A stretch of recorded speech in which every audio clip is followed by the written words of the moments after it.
Shalom saudara sekalian, senang ketemu dengan saudara sekalian kembali.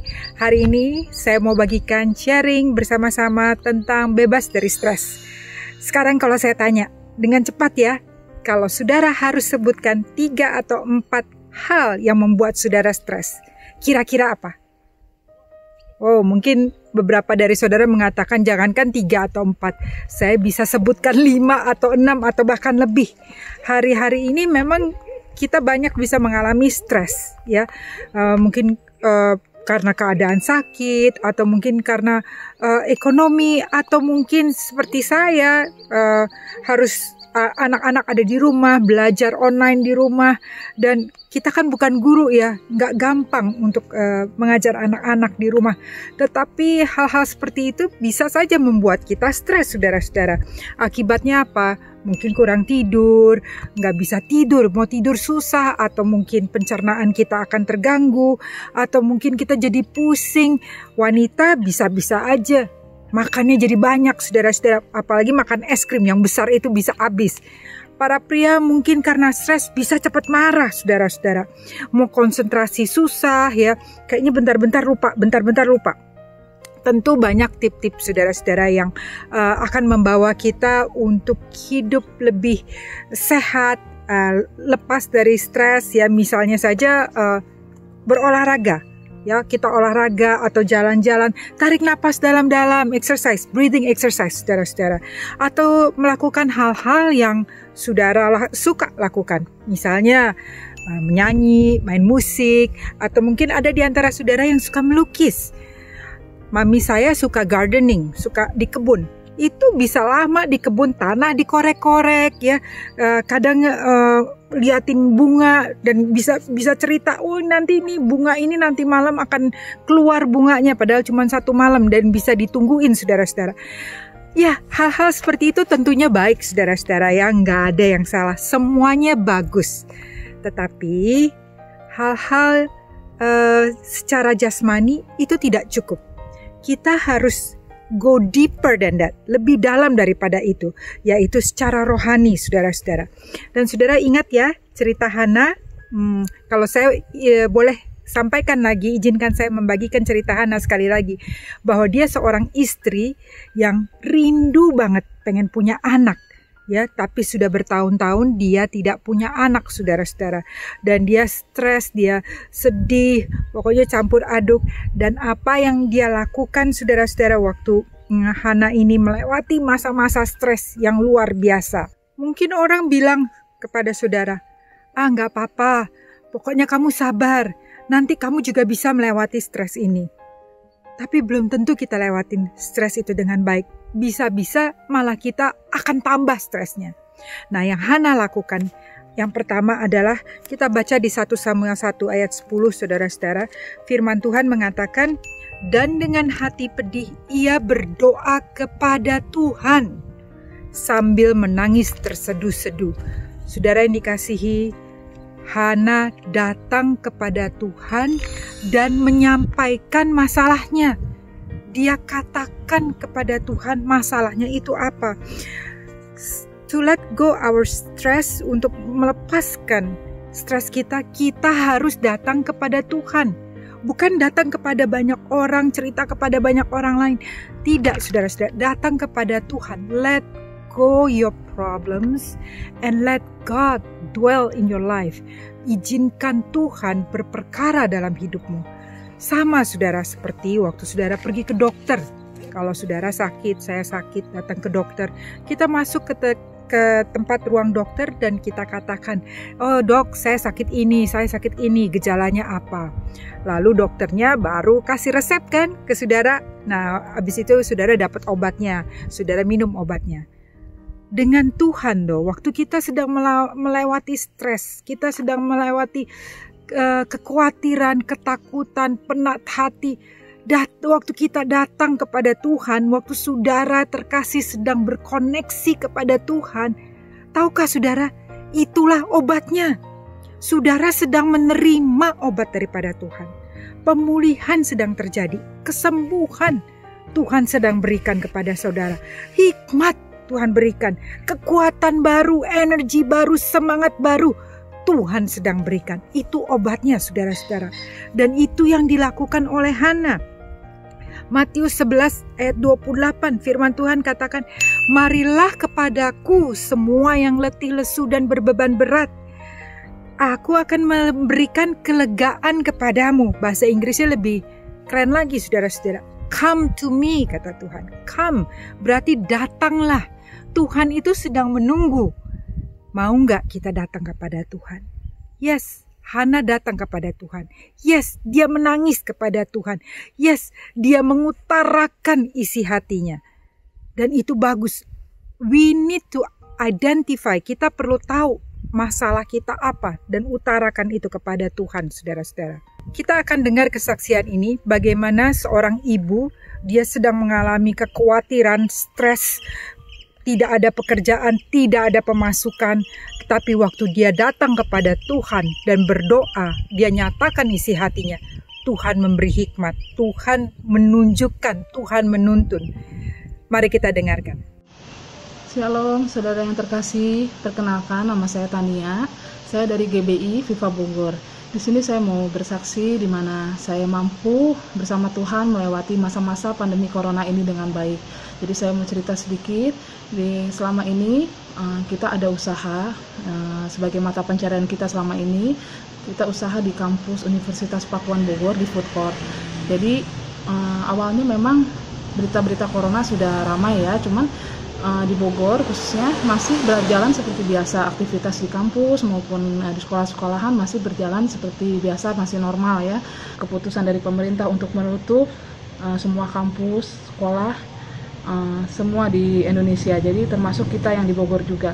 Jadi pada saat itu kita diberitahukan oleh pihak kampus supaya kita stay di rumah selama 14 hari, jadi tidak ada kegiatan karena kampus akan ditutup total.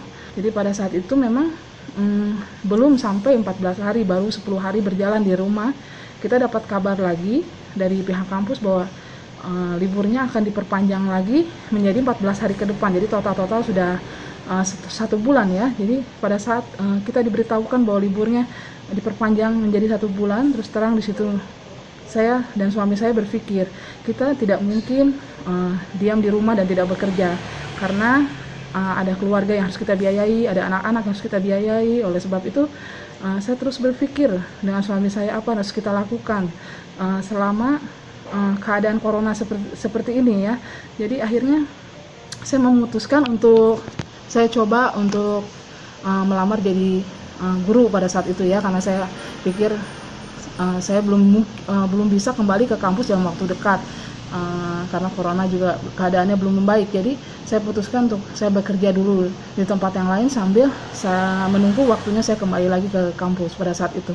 Akhirnya saya coba melamar sebagai asisten guru, tapi akhirnya saya tidak jadi melakukannya karena saya berpikir kalaupun saya diterima, kapan saya harus bekerja, karena kampus, sekolah juga semua ditutup, jadi tidak mungkin saya bekerja dalam waktu dekat atau dalam waktu yang cepat gitu. Jadi akhirnya saya tidak jadi melakukan mengirim email untuk lamaran pekerjaan tersebut ya, akhirnya tidak jadi.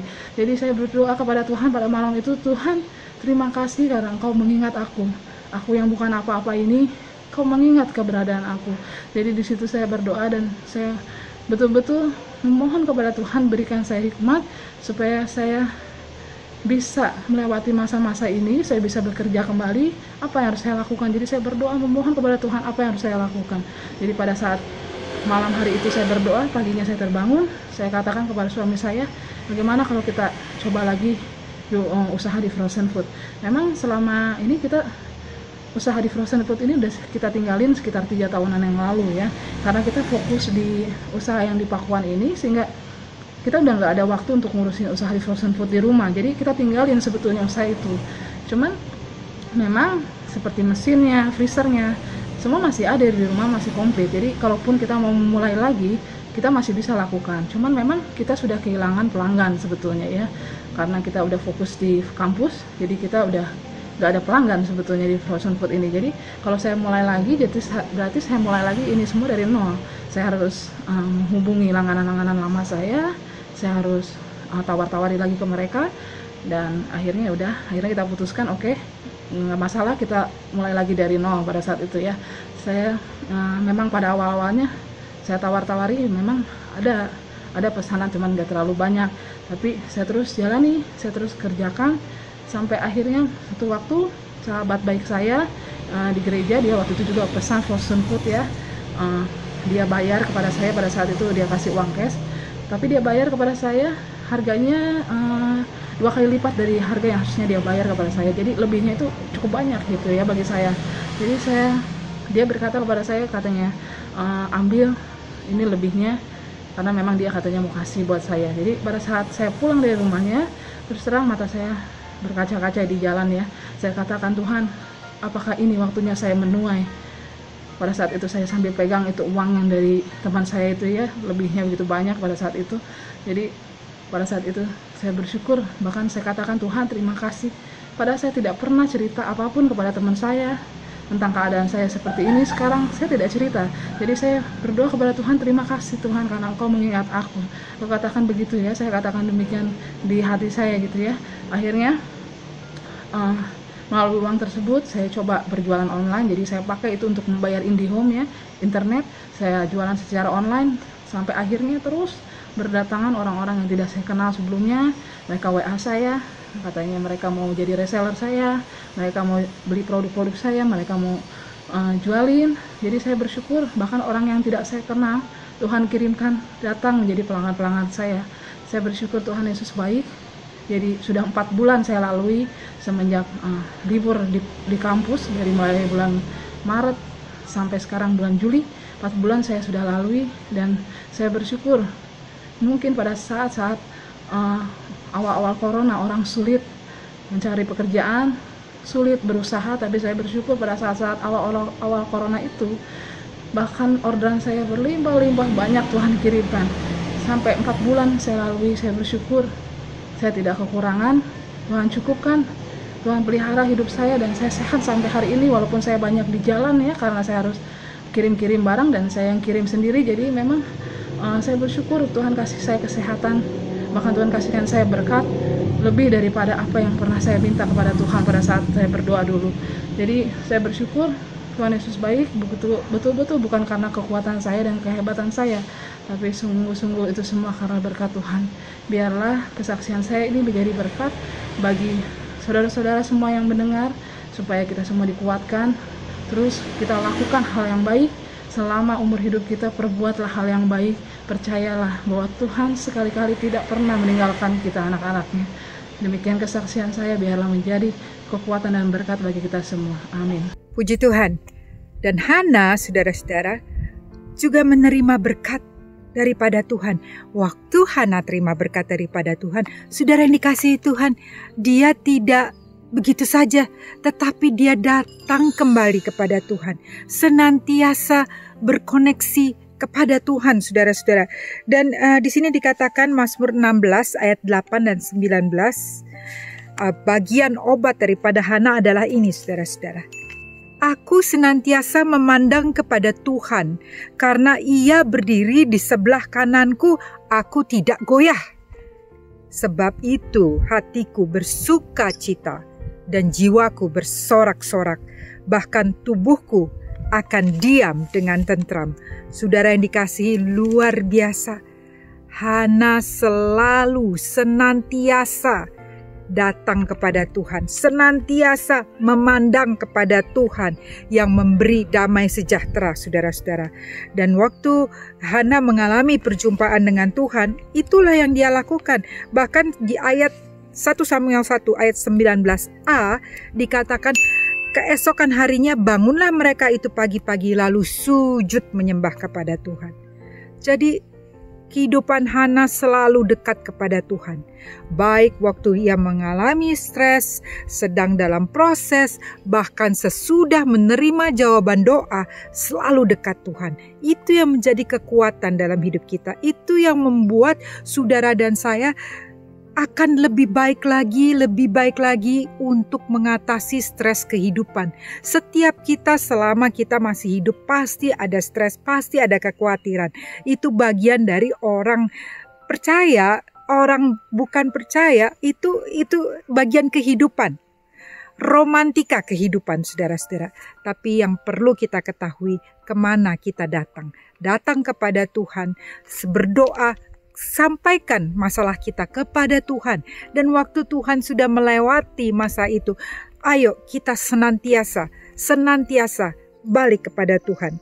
1 Samuel 1 ayat 27 dan 28 firman Tuhan mengatakan, untuk mendapat anak inilah aku berdoa dan Tuhan telah memberikan kepadaku apa yang kuminta daripadanya. Maka aku pun menyerahkannya kepada Tuhan seumur hidup. Terserahlah ia kiranya kepada Tuhan. Lalu sujudlah mereka di sana menyembah Tuhan. Ayo saudara-saudara, mari kita senantiasa datang kepada Tuhan, bukan hanya waktu kita sedang stres, tetapi waktu kita dalam keadaan baik pun selalu cari Tuhan. Karena firman Tuhan juga mengatakan, janganlah hendaknya kamu khawatir tentang apapun juga, tetapi nyatakanlah dalam segala hal keinginanmu kepada Allah dalam doa dan permohonan dengan ucapan syukur. Itu yang Hana lakukan. Dia datang kepada Tuhan dengan ucapan syukur. Dan saudara-saudara yang luar biasa, ayat yang Filipi 4 ayat ke-7 berkata, damai sejahtera Allah yang melampaui segala akal akan memelihara hati dan pikiranmu dalam Kristus Yesus. Wow, kalau kita tahu siapa yang berdiri di sebelah kita, yaitu Tuhan Yesus, kita memegang tangannya, kaki kita tidak goyah saudara-saudara. Kita tahu saudara-saudara, hati kita bisa bersuka cita karena ada pengharapan. Jangan lupa, ingat siapa yang ada berdiri di sebelah saudara dan saya. Ada yang memegang saudara, ada yang membawa kita dari satu kemenangan kepada kemenangan lain, dari satu terobosan kepada terobosan lain. Jangan takut, jangan khawatir, kita punya Tuhan. Bagian kita adalah cari Tuhan senantiasa, melekat kepada Tuhan senantiasa. Kalau ada masalah, utarakan kepada Tuhan. Dan Tuhan akan memberi hikmat, akan memberi pengurapan, kekuatan kepada setiap saudara terkasih. Mari kita berdoa bersama-sama. Bapa, kami mengucap syukur untuk firman-Mu, untuk kekuatan yang Kau berikan kepada setiap kami. Kami tahu Engkau Tuhan yang ajaib, Engkau Tuhan yang buka jalan, Engkau Tuhan yang menuntun dan memimpin setiap kehidupan anak-anak-Mu. Dan inilah kami Tuhan, saat ini setiap kami, dimanapun kami berada, hamba-hamba-Mu, anak-anak-Mu berada, kami bawa setiap kekhawatiran kami. Kami bawa setiap ketakutan kami bawa setiap masalah kami kepada-Mu Tuhan. Lihatlah hati kami ya Tuhan Yesus. Dan biarlah Tuhan Engkau yang menjamah setiap anak-anak-Mu dimanapun mereka berada. Hadirlah di tempat mereka. Peganglah tangan mereka kuat-kuat. Dan saat ini hamba berdoa kekuatan daripada-Mu turun. Hikmat-hikmat baru turun atas anak-anak-Mu. Urapan yang baru turun untuk melewati setiap masalah, pergumulan, tantangan yang mereka lewati. Tuhan, bahkan saat ini kami berdoa di dalam nama Yesus, setiap yang sakit disembuhkan, setiap yang berbeban berat, Engkau ya Tuhan yang mengangkat setiap beban-beban daripada mereka. Dan pada saat mereka berseru di dalam nama-Mu yang ajaib Yesus Kristus, oh Tuhan, Engkau hadir dan Engkau mengasihi setiap anak-anak-Mu. Terima kasih Tuhan Yesus, terima kasih. Kami tahu Engkau berdiri di sebelah kami. Kami tahu Tuhan, kami kuat karena Engkau. Dan hati kami bisa bersuka cita. Hati kami bisa bersorak-sorak Tuhan. Karena kami melihat ada pengharapan di dalam Engkau. Dan pengharapan yang tidak mengecewakan. Dari tempat ini ya Tuhan, kami bersyukur, kami mengucap syukur karena Engkau dahsyat. Terima kasih Tuhan Yesus, terima kasih Roh Kudus. Di dalam nama Tuhan Yesus kami berdoa dan kami mengucap syukur. Haleluya, amin. Saudara yang dikasihi, senang bisa bersama-sama dengan saudara sekalian. Kita jumpa lagi di lain kesempatan. Dan remember siapa yang berdiri di sebelah saudara. Alright, Jesus love you. Bye-bye.